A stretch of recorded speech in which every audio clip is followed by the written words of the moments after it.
l'homme n'est pas indépendant. Parce qu'il est soumis au diable à l'heure où nous sommes. L'homme n'est pas indépendant. Maintenant, si l'homme veut avoir son indépendance vis-à-vis des créatures, il doit faire référence à son Dieu créateur auquel il dépend. C'est l'essentiel à retenir de la conférence de presse organisée ce dimanche 17 juillet 2022 par l'Église universelle pour la restauration de la vision divine. Cette rencontre avec les hommes des médias et fidèles s'inscrit dans le cadre d'une série d'activités initiées pour passer au scanner la question de l'indépendance de l'homme dans un contexte de la vague de la célébration de l'indépendance des nations. D'une manière générale, l'indépendance, c'est l'état d'une personne, d'une collectivité ou d'une nation qui est libre de toute sujétion, de toute dépendance, qui est souverain, qui est autonome et qui est libre de s'exprimer. Et selon le prophète Justin Olaniyan, conférencier du jour, on ne peut jamais parler de la liberté de l'homme sans mettre Dieu à contribution. Le tout-puissant créateur Dieu est la source de provenance de l'espèce humaine sur la terre.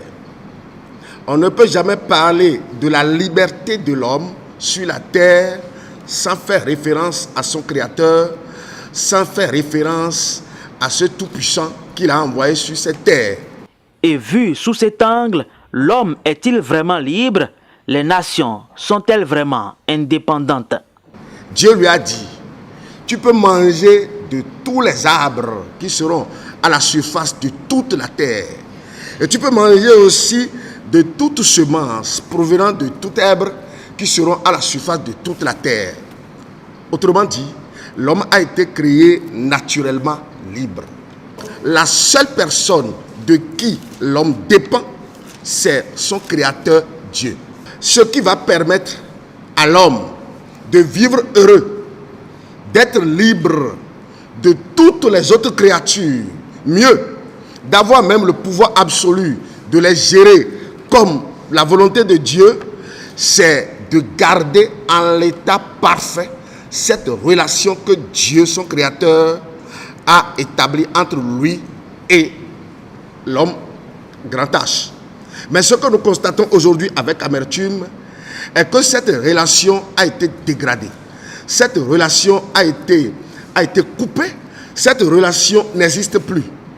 Conséquence, l'être humain est devenu dépendant de son semblable et esclave du péché sous toutes ses formes. Cette situation que déplore le prophète est engendrée, entre autres, par la multitude d'églises qui n'enseignent malheureusement pas le vrai contenu de la Bible. La thérapie que propose l'homme de Dieu est que les nations doivent revenir vers le vrai Jésus-Christ pour faire l'expérience du bonheur qu'il réserve à tous.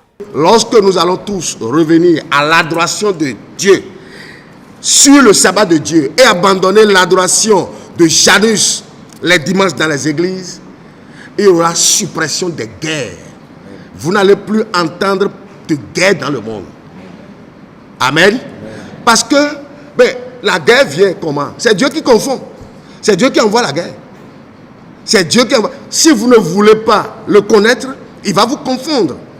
Si nous revenons à Dieu aujourd'hui, nous n'allons plus avoir la famine, nous n'allons plus avoir la guerre, nous n'allons plus avoir tous ces maux qui minent le monde aujourd'hui, nous n'allons plus avoir toutes ces calamités qui jonchent la vie de l'être humain aujourd'hui. Si nous décidons de comprendre et de connaître cette vérité, mon frère, nous allons bénéficier de la paix laissée par Jésus-Christ. L'ennemi ne pourra plus jamais, sur le plan spirituel, arriver à te dominer.